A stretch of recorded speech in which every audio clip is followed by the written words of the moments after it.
Hello everyone, bonjour, and good day to you. I'm so glad you were able to join us. This is Margaret Johnson with TDI3, and I'm very pleased to welcome you. Let's get started. We have a lot to cover in 30 minutes. So the first step in fixing a problem is recognizing that there's a problem to begin with. And this situation and these dynamics that I'm going to describe to you this morning are going on in nearly every meeting room around the world. What we're going to talk about specifically today are 11 deadly decision dynamics that we can watch for, and we can start the process of calling them out and curing them. Let's jump right in with number 1, analysis paralysis. Now, here's a question. Do you remember when you bought your first PC? I vividly remember when I bought my first PC, and not to give away my age or anything, but it was something called a Weiss 2108. It was a 8 megahertz processor, I think, and it had like maybe a 10 megabyte hard drive in it. Don't remember that. But it was $2,700. And oh, by the way, I bought it at cost because I was selling them at the time. And about 2 weeks after I bought it, the Weiss 2116 was introduced, and I thought, oh my gosh. If I'd only waited, I could have had this more powerful system. Well, that's kind of analysis paralysis. We get stuck in analyzing, and if I were still analyzing what PC I wanted to buy, I'd be doing this by writing on pieces of paper and holding them up to a video camera. The point is that at some point you have to just jump off the carousel and make a decision. So the best way to deal with this is to set a time limit. Because there's so much data and so many things going on in business and organizations today, our brains can't handle it all, so we tend to go over it and over it and over it.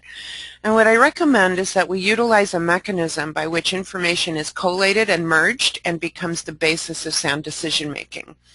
By having that mechanism, whether it's software or whether it's getting things out on a whiteboard or a flip chart, that mechanism helps us overcome analysis paralysis. Number 2, the knee-jerk. This is one that unfortunately happens a lot. For example, a competitor makes a move that is astounding. One that I think of, and in disclosure, I have not discussed this with any of the cell phone companies, but here in America, T-Mobile has been jumping out in front of the pack with some pretty aggressive plans and promotions.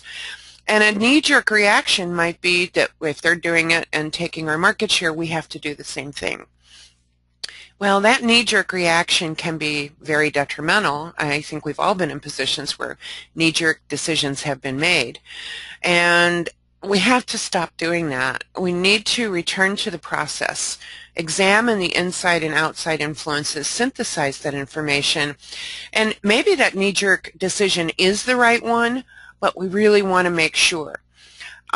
Taking it out of the cell phone market for just a moment, just imagine that a competitor of one of your organizations drops its price by 60%. And your knee-jerk reaction might be, oh my gosh, they're taking market share, we have to do it too. In reality, dropping their price by 60% might actually put them out of business in 9 months because, as we all know, zero profit per customer times 10 million customers is the same as zero profit per customer with 2 million customers. So maybe the decision is wait and see what happens as opposed to knee-jerking and be the strong, steady influence in the market. Third one of my favorites here is the cover-up. If we don't talk about it, maybe we can avoid it. Maybe someone will just do something. This is the main reason that I suggest that decisions that need to be made and situations that require decisions are front and center when decision teams get together, whether those are management teams, leadership teams, or project teams. Those decisions have to be front and center, and they all need to be on the table. Whether it's a tactical decision or a strategic decision, hidden decisions are never a good idea. whether it's a good news decision or a bad news decision. A friend of mine used to say bad news does not get better with age. And by the same token, decisions that we don't make are decisions unto themselves. And that's an important point.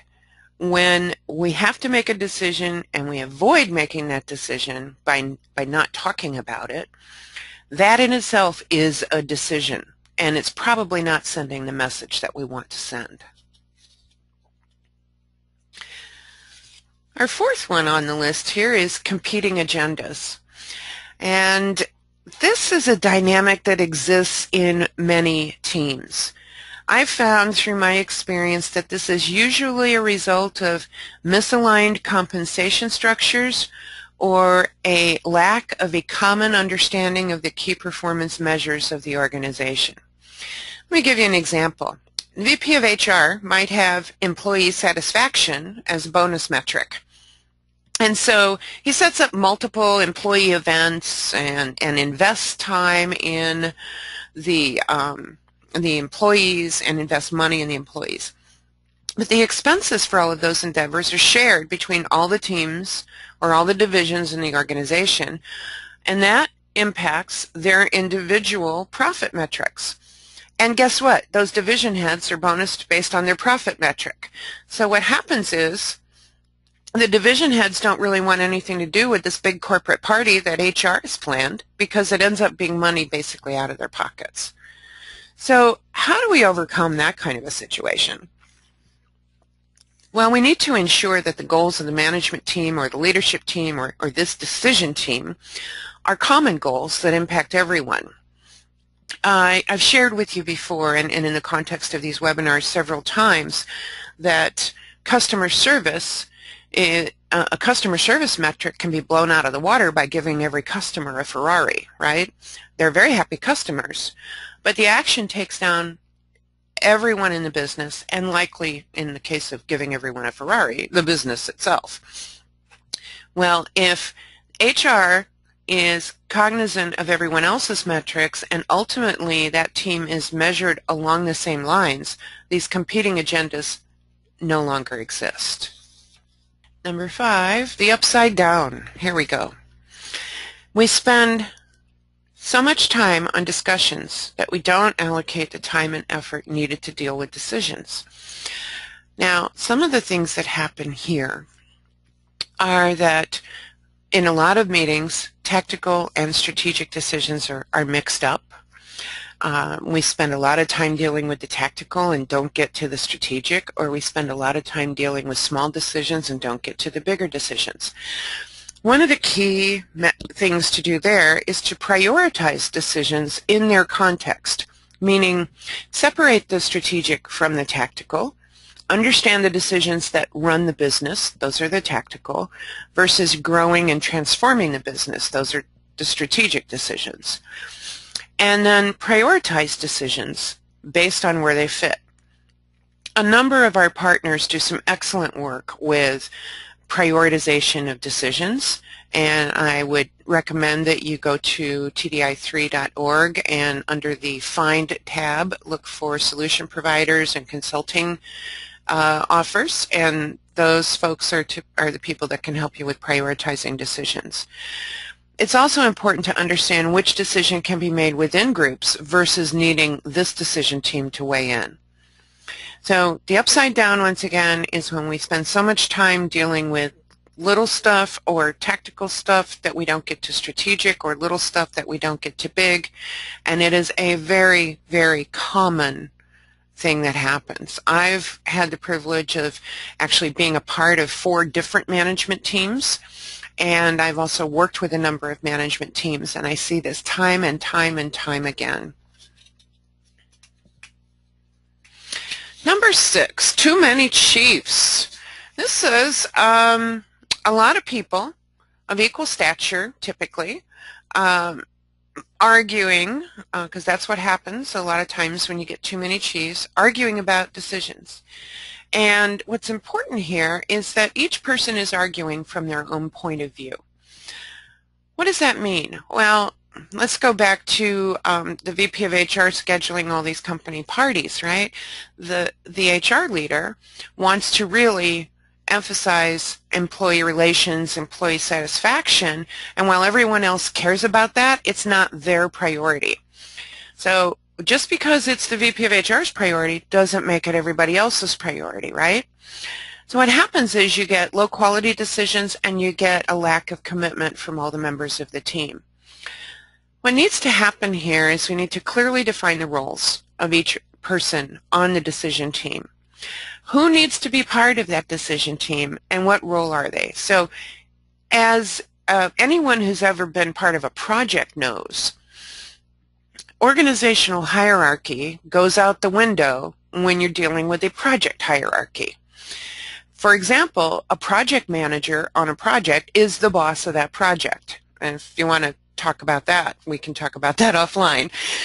But that project manager may actually have a member of the project team that technically outranks him in terms of the organizational hierarchy, but that project manager is still the boss of that other resource. Well, in the case of a decision process, someone has to own that decision, and we'll talk more about that here in just a minute, because it plays right into number 7, which is the follow-through fail. We get decisions made, yay, but there's no plan to achieve the decision, or a plan is created, but it's not communicated. One of the big failures that I've seen in decision-making teams is that a decision gets made, it gets recorded, and then everybody assumes somebody else is executing on it.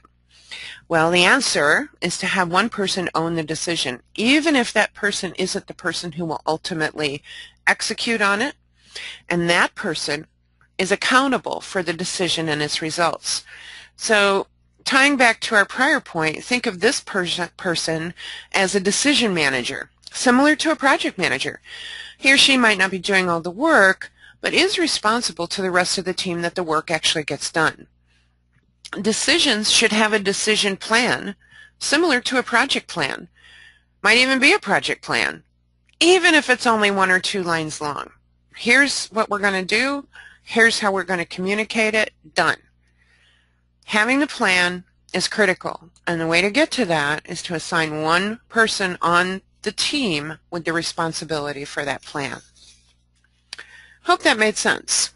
That's a pretty fine point, but the follow-through fail is huge. And in some of the teams that I've been on, decisions are made, they're recorded, they're filed in the SharePoint management team directory, or they're filed in a book. And then next year's planning session, in one particular case, we pull out the decisions and go, whoops, we didn't get that one done. Whoops, we didn't get that one done. Not so good. Let's talk about the non-decision. This is similar to analysis paralysis, but it's not the same. For context, let me take us back for just a moment to something that I've taught in sales, and which actually I learned about through a book called Spin Selling by Neil Rackham. When we go into a client meeting as a salesperson, or when a salesperson goes into a client meeting, there are 2 possible outcomes of that meeting. One of them is called a continuation, and the other is called an advance. Now, anyone on the call who's been in sales, probably those terms resonated with you. The continuation is characterized in the sales context by the potential customer saying, you know, this looks pretty good, but I need you to rework Section 8, and we need to revisit Section 9, and let's schedule another meeting to talk through this piece of your proposal. Well, that's a continuation. Or another example would be that the potential customer says, this looks good, I'll get back to you with questions after I've had a chance to review it. Another continuation. Whereas an advance is actually an action that moves the process forward. So that potential customer says, this looks great, let's review Section 8 together. Salesperson response in that context would be, if we go through Section 8, will that put us at the point at which we can make a decision? and you emerge from the meeting with an advance. Well, the same holds true in decision teams. When we're trying to make a decision, we can get a continuation or we can get an advance. And the advance is what we want. A step forward, even if it's a little step and it doesn't get all finished in that particular meeting, it's critical that we move the process forward. And understanding that this non-decision, this going back over it and back over it and back over it is counterproductive, identifying when this dynamic exists and being able to push for that advance is a key function of team members on that decision team.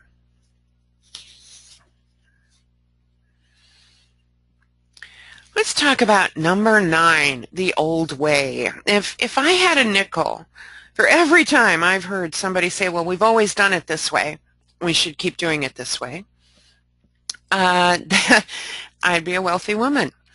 And of course, we also can go back to the definition of insanity, right? The definition of insanity, if we keep doing the same thing we've always done and expect different results.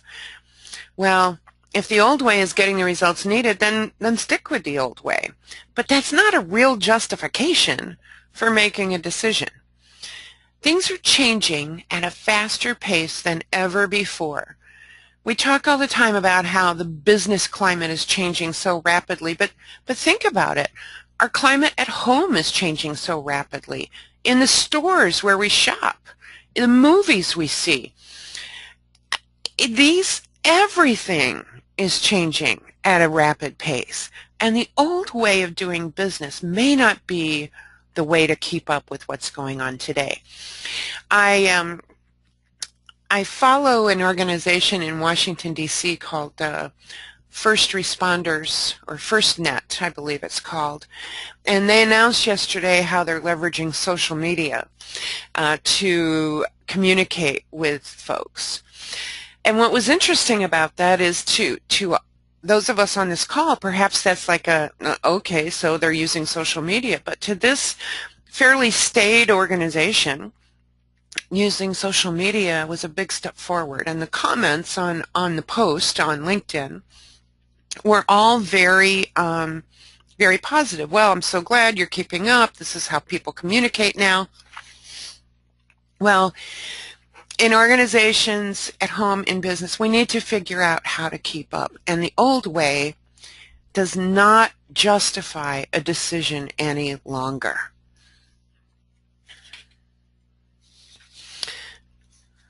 The spaghetti is one of my favorite decision dynamics, and favorite, is maybe the wrong word because it's terrible. Okay, I love spaghetti, but in this case, it's terrible.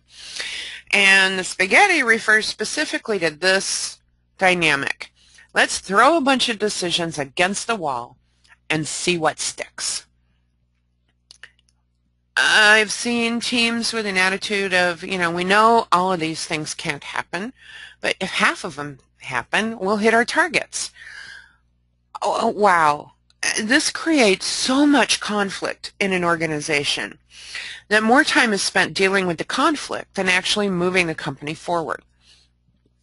Honestly, this goes all the way back to clear and concise measures for the business, the key performance indicators, or KPIs, and every group's understanding of how they contribute to accomplishing those KPIs as a team. For example, you can't tell sales to increase revenue by 20% this year. At the same time, you're telling marketing that they need to cut their ad budget by 20%, assuming, of course, that those two groups are as linked as they probably should be. Hoping that at least one of those things will come true is not a strategy. Hope isn't a strategy. Spaghetti isn't a strategy either. Decisions really need to be aligned. They need to be thought through in terms of how they impact other decisions that get made. And this goes back to having a decision process where we understand not only the inside influences on our decisions, also the outside influences on our decisions. Outside influences can come from outside the company, or they can come from other groups inside the company that aren't directly in this particular decision. And that's an important thing. When we understand how decisions impact others, and we make decisions in an aligned manner that's going to move things forward, we have a much greater chance of decision success. Again, hope isn't a strategy, neither is spaghetti, but I will say spaghetti makes a darn good dinner. The last one on my list today is the override.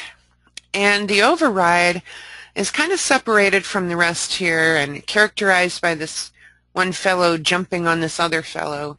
This is the toughest one to overcome, while it's also the easiest one to identify. If a team leader has a my house, my rules kind of attitude, that's really hard. You might hear, okay, I've heard what you all had to say. Thank you. I'm going away and I'm gonna make the decision, and I'll let you all know what your parts of it are. The override is typically done by the most powerful person in the room, typically based on organizational hierarchy. Could also be done by the person who typically owns that decision, depending on the organizational dynamics. So that VP of HR that we were talking about earlier, who's got all these employee events planned, might say, thanks all for your input, I'm going to make the decision, and the organizational culture might allow that person to make the decision, and that's the decision that the organization will go with. But in my experience, usually the override happens from the CEO or the person who's at the top of the organizational chart who's sitting in that decision meeting. And again, super easy to identify. I expect that a number of folks on the call this morning or today are thinking, oh yeah, I've certainly lived through that one, and I've certainly lived through that one. It is tough to overcome, and the only thing I've seen that works is to stop talking about the decision and go back to talking about the facts, the objectives, and the consequences, both intended and unintended. Don't argue about the decisions. Argue about the facts that support the decisions if there's going to be an argument.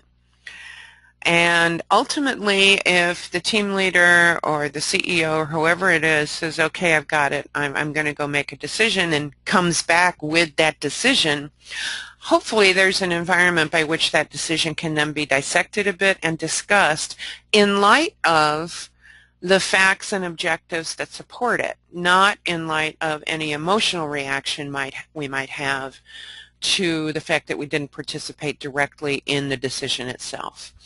That's a tricky one, and it's a hard one. I'm not going to kid you here.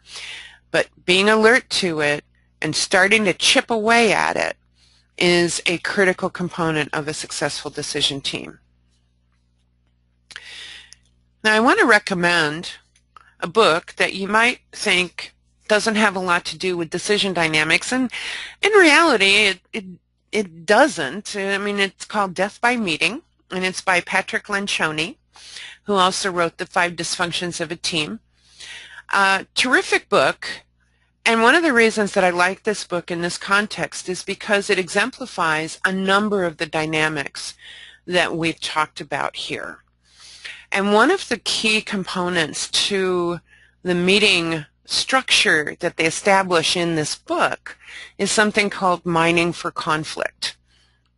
And mining for conflict is a critical component for effective decision making. When we mine for conflict with an awareness of these 11 decision dynamics that can exist, then we have an opportunity to really get things on the table and overcome those dynamics just, again, by chipping away and understanding, if there is a competing agenda, let's get it on the table. If there are issues with roles being ill-defined, so there's too many chiefs and not enough followers, let's get that defined. And when we start mining for conflict, we see these dynamics come to the forefront, and we can start making them disappear. Again, the biggest piece of fixing a problem is recognizing that one exists, and this book helps us understand what kinds of problems exist. So you might be thinking, oh, Margaret, I'm 11 decision dynamics. I've seen more than that. And yes, I think you probably have. So I have a call to action for you here. First of all, share this presentation with your fellow team members and say, you know, I sat through this presentation and I'm thinking that we might be doing some of these things. And what do you think? And get some input. The more support you can build internally for identifying deadly decision dynamics and then dealing with them, that's going to be really beneficial.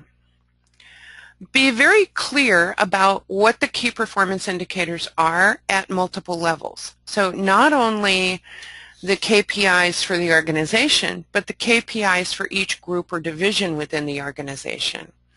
And you might want to attend KPIs that Work, which is a web session we'll be doing on September 18th, a TDI3 presentation, where we'll be talking in detail about how key performance indicators work at multiple levels within the organization. And we're going to tie all that back to the concept of worthwhile work, which is a way to engage a team. Be alert for more than these 11. Frankly, there are, as I said, more than these 11, but these are the top 11 in my mind. But one that almost made the list is one that I like to call the vacuum. The vacuum is when decisions, well, get made in a vacuum, right, where no one else weighs in. You'll find this a lot in entrepreneurial organizations where there might be a sole shareholder. They might have a management team, but ultimately the buck stops with the CEO. And that CEO might internalize some things he or she's been hearing, make a decision, and then it becomes a fait accompli. And if you read Death by Meeting, you will very clearly see the vacuum in action in the first 2 chapters.